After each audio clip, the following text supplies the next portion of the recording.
المجیب جل جلالہ دعا قبول فرمانے والا۔ تعریف: المجیب جل جلالہ وہ ہے جو دعا کرنے والے کی دعا قبول کرتا ہے اور بے قرار کی وہ حاجت پوری کرتا ہے جس کی وہ دعا مانگتا ہے اور تمنا کرتا ہے۔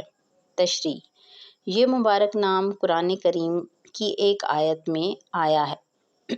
ترجمہ: یقین رکھو کہ میرا رب تم سے قریب بھی ہے، دعائیں قبول کرنے والا بھی۔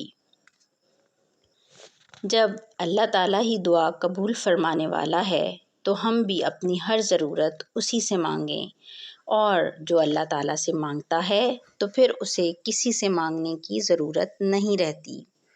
ایک حدیث شریف میں آپ صلی اللہ علیہ وآلہ وسلم نے ارشاد فرمایا، 3 دعائیں ضرور قبول ہوتی ہیں جس میں شک کی کوئی گنجائش نہیں: مظلوم کی دعا، مسافر کی دعا، باپ کی دعا بیٹے کے حق میں۔